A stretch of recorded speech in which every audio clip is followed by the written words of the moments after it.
처음에 돌턴이라는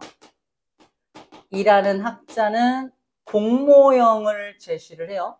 원자의 모형이야. 원자 모형. 원자는 이렇게 생겼어 라는 원자 모형을 제시할 때 돌턴은 최초로 원자는 이게 원자야 하면서 공모형이라고 해요. 공모형. 중성 상태의 공처럼 생겼어. 원자는 얘는 더 이상 쪼개지지 않아 라고 했는데 그 뒤에 이어서 나온 학자 톰슨이라는 학자가 아닙니다. 이 안에는 전자라는 게 박혀 있어요 하면서 톰슨이 뭐라고 말해요? 전자가 박혀 있고 플러스가 바탕인데 중간중간 전자가 이렇게 박혀 있는 모양이에요. 그래서 이거를 전자 바다 모형 기억나죠? 전자 바다 모형 또는 푸딩 모형 등등 이렇게 불렀습니다. 톰슨이 유명해지고 나서 톰슨을 따르는 제자들이 생겨나고 제자 중에 천재과학자 누구? 러더퍼드, 그죠? 러더퍼드가 자신의 스승님이 맞다는 전제하에 실험을 했더니 뭘 밝혀냈어? 플러스가 퍼져 있는 게 아니라 가운데 뭉쳐 있더라. 그래서 중에 여기서부터 가운데 플러스가 뭉쳐져 있고 전자가 그 주변을 돌고 있는 모습으로 상상을 했어. 그때 당시에는 플러스가 뭉쳐있다. 그래서 이게 양성자인지 중성자인지 몰랐고 플러스로 되어 있는 가운데 덩어리. 뭐라고 표현해? 원자 핵을 발견한 거야. 원자 핵을 발견해서 원자 핵 주변을 전자가 돌고 있는 모습으로 상상을 했죠. 이거를 궤도 모형. 그죠? 궤도 모형 또는 행성 모형 이렇게 불렀습니다. 그죠? 궤도 모형, 행성 모형이라 불렀어. 지난 시간에 여기까지 모형에 대한 건 여기까지 배운 거야. 그리고 이어서 배운 게 뭐냐면 이 원자 핵이 알고 보니까 양성자와 중성자로 되어 있어 라는 걸 나중에 알게 된 거죠. 그래서 원자를 구성한 입자를 다 알게 되었다. 하지만 모형에 대해서는 여기까지만 배운 거야. 근데 이때 당시에 학자들이 러더퍼드의 이 궤도 모형과 행성 모형에 대해서 딴지를 걸고 나오기 시작합니다. 딴지. 자, 이 딴지에 대한 뭔가 반대 입장에 대한 내용을 얘기할게요. 봐봐. 뭐라고 하냐면 플러스 주변에 전자가 돌고 있는 형상은 이 전자가 원운동을 하고 있는 거 맞나요? 당시에 학자들이 전자기에 관련된 학을 연구하다가 전자기학을 연구하다가 이 모형의 문제점을 발견했다라는 게 포인트입니다. 자, 러더퍼드 원자 모형의 문제점을 발견했다는 게 포인트인데 어떤 문제점이냐면 봐봐. 원운동을 계속하고 있는 이 전자는 이 플러스한테 딸려 들어가지 않기 위해서 계속 돌고 있는 거다. 자, 전자기학 얘기를 할게요. 전자기학은 파동에 대한 이야기를 하는 사람들이고요. 파동의 정체는 에너지입니다. 쌤이 여러분들한테 파동을 전달해주고 있어. 어떤 파동? 음파. 그래서 음파라는 파동을 전달하고 있죠. 쌤이 밥을 하나도 안 먹고 오고 기운이 하나 없으면 음파를 해줘. 에너지가 없으면. 에너지가 없으면 음파도 안 나와. 파동은 에너지라서 에너지가 파동이야. 그러면 에너지가 다 다르면 파동도 사라지겠죠. 어떤 얘기를 많이 하냐면 이런 얘기를 많이 해요. 봐봐. 나 또 봐. 예. 그래서 어떤 물체가 있는데 아이고. 잠깐만. 예상치 못한 어떤 물체가 있는데 이 물체가 있는데 여러분들 주목할 건 뭐냐면 이 물체가 떨림이 발생되는지를 보면 돼. 떨림이 파동이거든요. 등속 직선 운동을 하는 물체가 있어요. 떨림이 있어 없어? 원래 없어야 돼. 사람이 떨지 마. 원래 없어야 돼. 등속 직선 운동의 조건이 뭐야? 물리인가요 이건? 알짜힘이 0이거든요. 힘이 전혀 작용하지 않으면 떨림이 없어야 돼. 그냥 파동이 발생되지 않아. 즉 등속 운동하고 있는 물체는 파동을 발생시키지 않아. 얘는 원운동이잖아. 원운동은 좀 달라. 자, 여러분들 이게 파동인지 아닌지 판단해봐. 원운동이야? 이거 파동인 것 같아? 아닌 것 같아? 등속이야. 등속인데 파동일까 아닐까? 이거 파동이에요. 파동입니다. 파동이야. 원운동은 파동을 일으킵니다. 그래서 이런 말을 해. 나중에 배우는데, 물리에서 배우는데, 원운동은 가속도 운동이야. 가속도 운동이라는 건 A는 N분의 F에 의해서 힘이 계속 작용하고 있는 거야. 얘가 잡아당기는 힘에 의해서 가속도 운동을 한다는, 가속도 운동은 파동을 발생을 시킨다는 게 포인트야.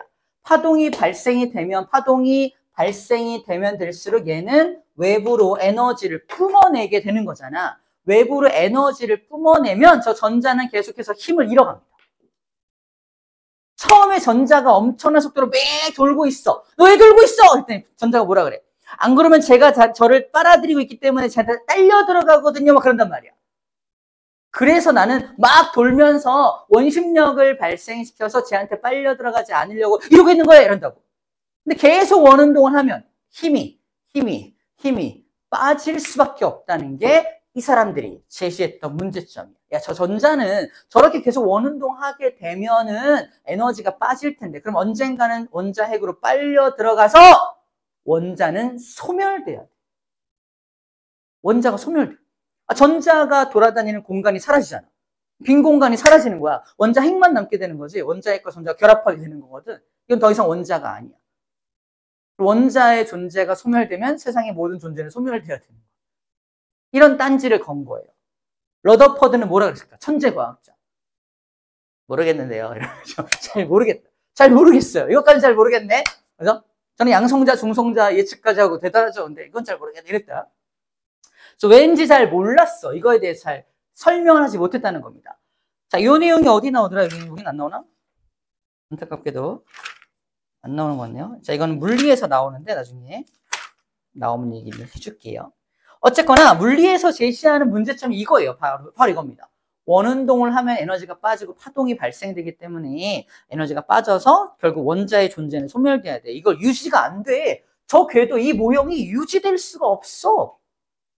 다들 멘붕에 빠져 있을 때 당시에는 대안이 없었잖아. 그 대안을 들고 나온 사람이 오늘 배우는 1번 보어입니다. 보어가 그 대안을 들고 나온 사람이다 라고 생각해 주면 되겠어요. 그래서 보어의 원자 모형이 등장을 하게 돼요. 자, 보어는 근데 이거를 해결했다기보다 이렇다고 합시다 라고 제안한 사람이다 라는 게 좀 더 맞아요. 자, 보어의 제안은 이런 제안을 합니다. 자, 보어는 원자 핵이 있고요. 전자가 돌고 있는 게 이거 하나의 궤도만 돌고 있는 게 아니라 여러 개의 궤도를 제시를 해요. 첫 번째 궤도, 두 번째 궤도, 세 번째 궤도 등등 무한히 많이 펼쳐질 수 있는 궤도가 존재한다라고 말합니다. 이 궤도를 뭐라고 표현하냐? 전자가 들어갈 수 있는 껍질, 전자에는 껍질이 있다. 이걸 전자 껍질 모형이라고 합니다. 이렇게 표현하면은 플러스 양자 이게 껍질을 제시한 사람이 보어다라고 생각하면 돼요. 첫 번째 껍질을 K 껍질이라고 말합니다. L, M, N, O, P 이렇게 알파벳 순서대로야. 첫 번째 껍질을 K 껍질이라고 한 이유는 이 사람이 BTS를 되게 좋아했대요. BTS 좋아해서 K-팝을 좋아해서 K라고 넣었다고 합니다. 안 믿어? 암기법이야. 그냥 K라고 했고요. 왜 K라고 했냐면 이게 첫 번째 껍질이라고 하는 보장이 없었던 거야. 제가 첫 번째 껍질을 딱 냈는데 나중에 알고 보니까 안쪽에 껍질이 또 발견되면 어떡할 거야. 이걸 A 껍질이라고 만약에 했는데 안에 발견되면 뭐라고 할 거야? A-1 이렇게 할 거야? 혹시 몰라서 중간 정도로 잡아놓은 건데 다양하게 K-팝하고 일치하죠. 그래서 K 껍질이라고 기억하면 돼요. 나중에 이걸 뭐라고 할 거냐면 첫 번째 껍질 N=1, 얘는 N=2, N=3. 이걸 1번 껍질, 2번 껍질, 3번 껍질이라고 불러줄 거예요. 자, 껍질을 이제 K부터 이렇게 했습니다. 80쪽 맨 밑에 있는 내용을 얘기를 하는 거예요, 지금. 80쪽 맨 밑에 얘기를 하는 중입니다. 자, 그리고 또 하나 전제한 게 뭐냐면 여기에 이제 전자가 돌고 있어.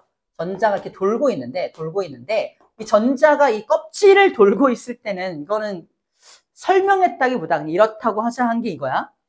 에너지 손실이 없다고 존재합니다. 에너지 손실 없이 그냥 돌고 있는 게 껍질이야. 자기만의 껍질이라는 걸 제시를 해서 그 껍질을 돌 때는 에너지 손실이 없다라고 전제를 해요. 이걸 설명했다기보다 그래야 이게 성립이 되니까 이렇다고 합시다라고 했던 것 같아요. 설명했다기보다 제안했다고 하는 게 더 좋을 것 같아요. 그래서 껍질을 제안을 하고 에너지의 손실에 대한 부분을 없다라고 그러니까 전제를 깔았다고 하는 게 좀 더 맞는 것 같아요. 자, 여기 두 개의 전자가 첫 번째 껍질을 돌고 있죠. 첫 번째 껍질을 돌고 있어요. 첫 번째 껍질을 돌고 있는데 이 전자가 첫 번째 껍질을 돌고 있는 이유가 뭐냐면 에너지가 부족해서 그래요. 에너지가 많으면 플러스가 자기를 막 잡아당기잖아. 자기를 막 잡아당기는데 에너지가 만약에 많다면 더 멀리 도망갈 수도 있겠지. 그치? 그래서 너 왜 여기만 돌고 있어? 저는 쟤를 벗어날 수가 없어요. 이러고 있는 거라고. 제가 날 세게 잡아당기고 있어서. 그래? 그럼 내가 에너지 줄게. 얘한테 에너지를 공급하면 어떻게 될까? 더 멀리 도망갈 수 있다는 거야. 에너지를 공급하면. 자, 에너지를 공급하면 더 멀리 도망갈 수 있는데 껍질이 뭐냐면 껍질과 껍질 사이만 움직일 수 있어. 그 중간에는 전자가 배치될 수가 없습니다. 에너지를 공급하면 충분히 에너지가 충분히 모이면 점프! 해서 이쪽으로 탕 올라가요. 이걸 이제 양자역학에서는 퀀텀 점프라고 불러줍니다. 퀀텀 점프라고 그래요. 껍질과 껍질 사이를 뿅! 이렇게 움직이는 거야. 중간에는 절대 배치될 수 없다는 게 시험 문제예요. 자, 껍질과 껍질 사이에 이걸 띠틈이라고 불러주는데 여기를 껍질과 껍질 사이에는 전자가 존재할 수가 없다는 게 포인트입니다. 두 번째 껍질로 올라가. 시험 문제로 1번 전자가 2번으로 탁 올라가려면 에너지를 흡수해야 되니 방출해야 되니 물어봅니다. 1번 전자 입장에서 에너지를 흡수해야 되죠. 에너지를 흡수해야 올라갈 수가 있는 거야. 그 2번 전자한테 또 에너지를 공급하면 어떻게 돼요? 3번으로 올라갈 수도 있겠죠. 맞죠? 2번이 3번으로 올라갈 수도 있을 겁니다. 자, 이제 화학답게 공부를 해볼게. 잘 봐. 되게 단순해요. 1번이 2번으로 올라갈 때 공급하는 에너지와 2번이 3번으로 공급할 때 에너지 중에 힌트 절대 아니야. 누가 더 많은 에너지를 공급해야 될까? 첫 번째입니다. 왜죠? 맞아. 간격 때문이야. 1번 전자는 플러스에서 가깝죠. 얘한테서 떼어내기가 힘든 거야. 얘는 이미 멀어져 있죠. 이미 멀어진 녀석을 그 다음으로 당기는 거니까 좀 더 쉽다고. 이해돼요? 그래서 에너지 공급이 조금만 공급을 해도 그 다음 껍질로 올릴 수가 있어요. 그래서 여기와 여기 사이에 에너지 간격이 엄청 크다라는 얘기를 하는 거야. 즉 1번 껍질의 전자와 2번 껍질 전자는 에너지 간격이 엄청 커요. 1번 전자보다 2번 전자가 에너지가 엄청 많아. 2번 전자와 3번 전자는요. 에너지가 큰 차이가 안 나. 이해되죠? 그 얘기를 하고 있는 거야. 에너지가 왜 이렇게 차이가 나는지에 대해서 이런 인력 관계로 설명할 수 있다는 겁니다. 자, 그리고 전자가 이렇게 올라가기만 하는 게 아니라 이 3번 전자가 다시 밑으로 내려올 수도 있습니다. 3번 전자가 에너지가 많은 3번 전자가 밑으로 쭉 내려오면요. 아까 흡수했던 것만큼 다시 방출하면 돼요. 이때 에너지를 방출하면 내려올 수 있는 거예요. 2번 전자가 다시 1번으로 에너지 방출하면 내려올 수 있는 거라니까. 그래서 올라가기도 하고 내려가기도 합니다. 전자가 오르락 내리락 하는 요 관계를, 요 현상을 뭐라고 하냐면 전이 된다라고 해요. 전이 된다. 전자가 전이 된다. 81쪽에 전자의 전이와 에너지 출입, 거기를 설명하는 중이야. 전자의 전이와 에너지 출입에 대한 이야기를 하는 중입니다. 보호가 한 일이 별로 없는 것 같죠. 그냥 껍질 제시하고 에너지는 손실 없다고 가정하고. 근데 대단한 걸 하나 해낸 게 있어. 대단한 걸 뭘 했냐면 제가 계산해 봤더니 첫 번째 껍질에 있는 전자의 에너지는 마이너스 1312kJ/몰입니다. 라고 말을 합니다. 정확히 값을 계산해요. 첫 번째 전자가 가지는 에너지 값을 제시합니다. 1310 맞죠? 에너지 값을 제시를 해요. 아니, 어떻게 에너지 값을 제시할 수 있지? 대단한 거죠? 에너지를 정확히 구해냅니다. 네, 여러분들 의아심을 가져야 되는 게 마이너스가 첫 번째 걸려요. 마음에 걸려요. 왜 마이너스가 들어가 있냐? 이 전자가 가진 에너지가 왜 마이너스냐? 첫 번째 설명할게요. 자, 봐봐.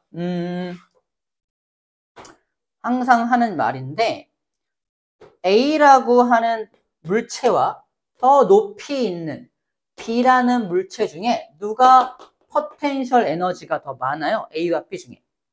B가 더 많죠. 높이 올라가면 올라갈수록 포텐셜이 커지는 거 인정합니까? 맞나요? 맞나요? 그래서 무한대로 올려봐. 무한대로 올려 놓은 녀석을 C라고 합시다. 그럼 에너지가 제일 많은 거 인정? 인정? 근데 무한대로 올라가면 뭐가 사라지냐? 중력이 사라집니다. 맞죠? 안 땡겨. 그럼 저 물체는 내려와 안 내려와? 안 내려와. 안 내려오는 저 녀석이 에너지가 가장 많은 상태야. 인정? 그래서 에너지 얼마야? 0입니다. 이 녀석의 포텐셜이 0이야.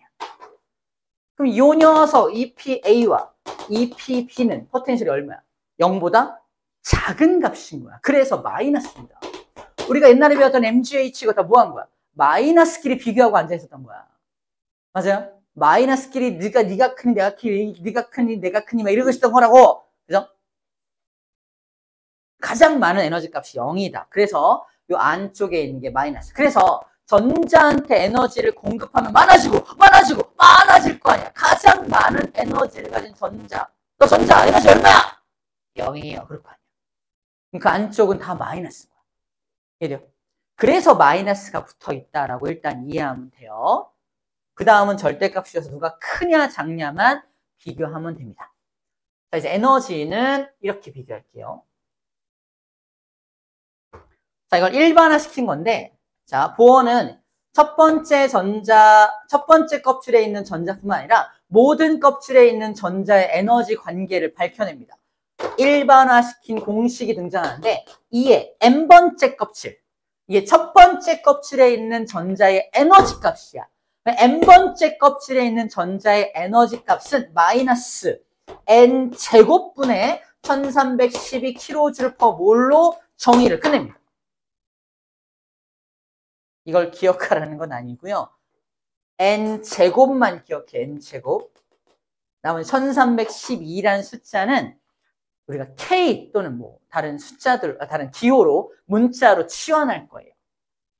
우리가 되게 어려워하는 시험 문제가 이런 거야. 그래서 봐봐. 첫 번째 껍질의 에너지 구했죠. 두 번째 껍질의 에너지도 한번 구해볼게요. 두 번째 껍질은 여기다 요 전자죠? 2번 전자. 2번 전자를 에너지를 구해보면 2의 제곱분의 1312가 됩니다. 단위 생략. 그러면은 4분의 1312가 나오니까 얼마 나오냐면은 숫자 안 나왔어. 얼마 나오죠? 4, 3, 12. 4, 3, 12. 320. 48. 이건가? 아니야? 맞을 것 같은데? 328kJ/몰 나옵니다. 마이너스. 봐봐. 마이너스 328과 마이너스 1312 중에 누가 더 커요? 큰 값이 누구야? 얘가 더 큰 거잖아. 그죠? 크잖아. 아래가 아니라 저 위에 있는 거니까. 그죠? 그래서 이만큼의 차이만큼의 에너지 흡수하면 돼. 다시 말해서 1번 껍질에 있는 전자한테 에너지를, 요 차이만큼의 에너지를 델타 E라고 표현해. 에너지를 공급하면 2번 전자로 올라가는 거지. 요 차이가 얼마야?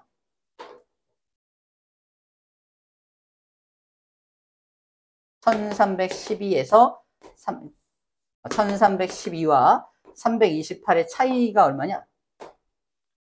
0, 14, 2, 18, 12, 9인가요? 984.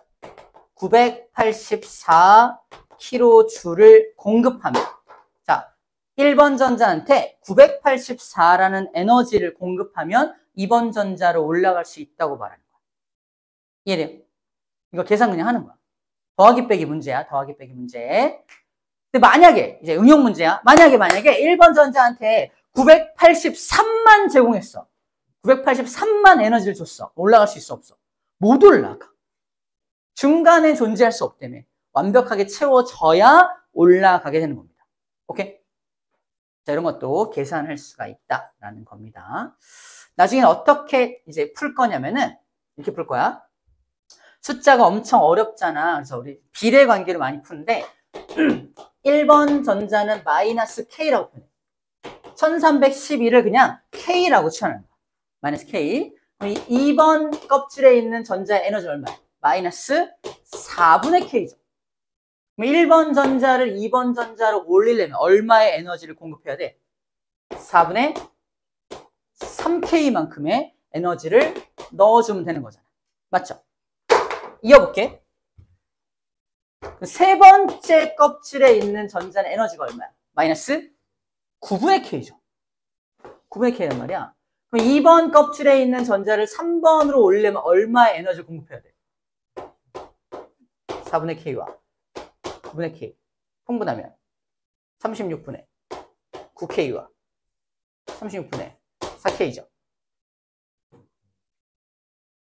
4, 9 얼마죠? 5K죠. 36분의 5K만큼의 에너지 공급해야 돼요. 이걸 A라고 하고 이걸 B라고 하면 A와 B는 몇 대 몇이야? 통분해 4, 9, 36분의 9, 27, 27대 5 나옵니다. A와 B의 B가 얼마냐? 27대 5의 에너지의 B를 보입니다. 이걸 숫자로 하면 죽어요. 그죠? K로 치환해서 간단하게 몇 대 몇의 비율로 나타납니다. 이해돼요? 이런 것들을 물어본다. 그러니까 이거를 연습해야 돼. 정해져 있어요. 딱 정해진 값이야. 정해진 값입니다.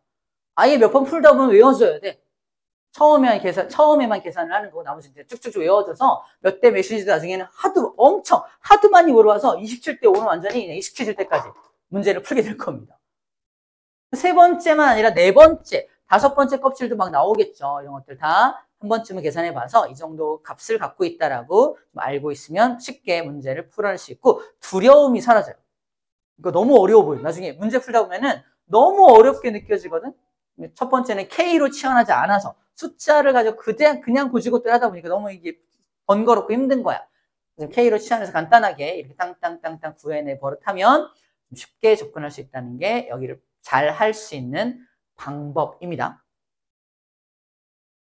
자, 오늘 가장 어려운 부분을 먼저 설명했어요. 우리 81쪽 가운데 나와 있는 델타 E가 이 얘기야. 델타 E라는 말이 이거야. 델타 E. 에너지의 차이가 얼마냐. 그럼 큰 에너지에서 작은 에너지를 빼면 되겠죠. 그래서 이런 것들을 델타 E라고 표현하고 있는 거야. 에너지 관계를 구하는 방법을 이야기하고 있는 겁니다. 80쪽 가운데 나와 있는 그 숫자 빼고 있잖아. 이런 것들을 얘기하고 있는 거야. 올라갈 때도 마찬가지고 내려올 때 방출하는 에너지도 마찬가지. 같은 방법으로 그냥 구하면 돼요. 오케이. 그러면 이제 그림을 보고서 핵심은 다 했어요.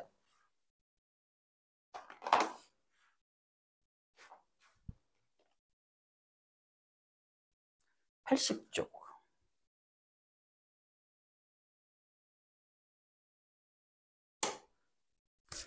자, 봐봐. 우리 첫 페이지에 나와 있는 이 얘기가 뭐냐면, 러더퍼드의 원자 모형에 문제가 있다고 했잖아. 그 문제점을 발견하는 그런 내용이야. 어떤 문제점이 있냐면, 봐봐. 첫 번째 그림이 뭐냐면, 수소 방전관을 준비해요. 이게 뭐 하는 거냐면, 수소기체를 저기다 모아놓고 전기 에너지를 공급해서 에너지를 막 공급해주는 장치야.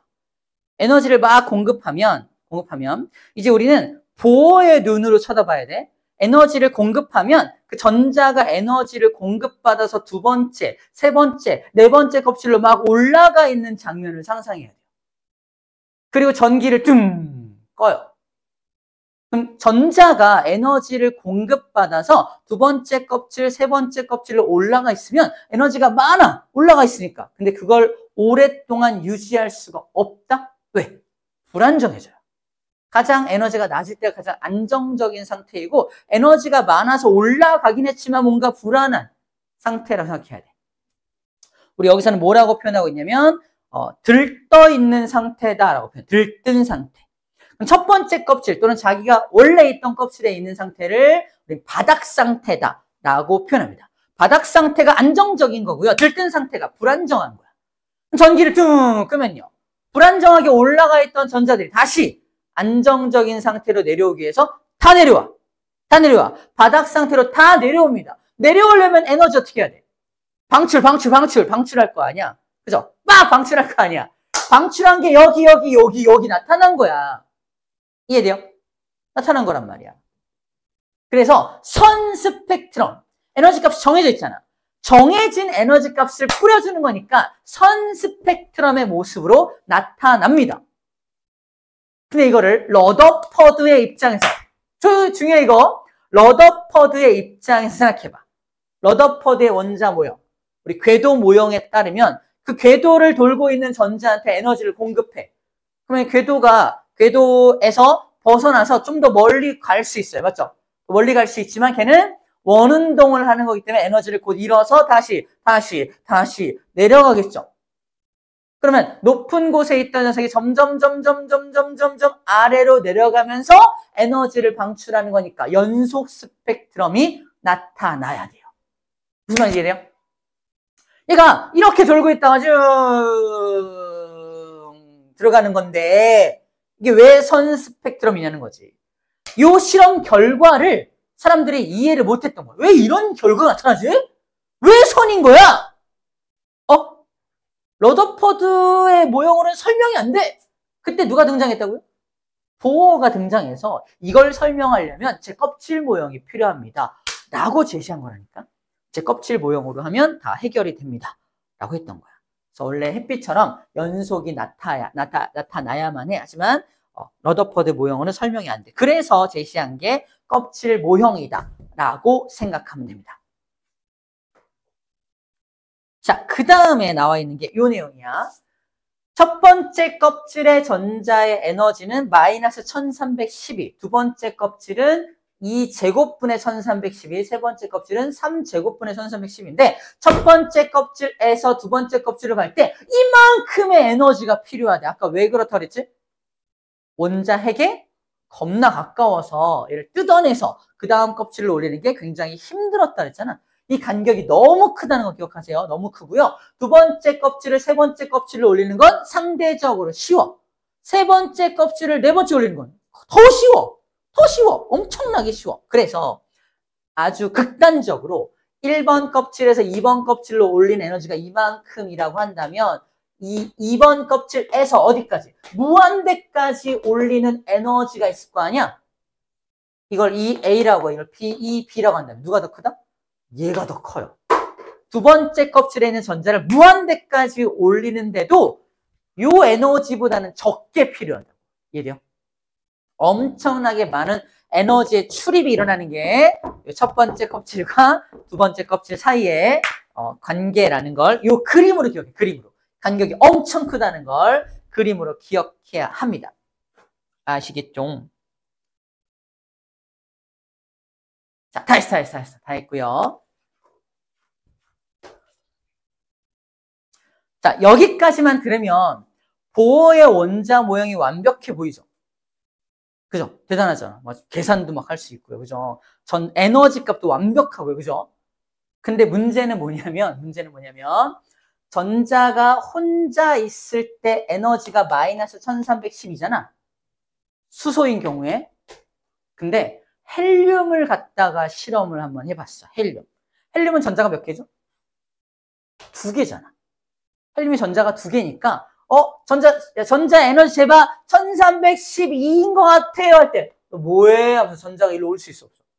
전자와 전자 사이의 거리가 가까워지면 반발력이 작용합니다.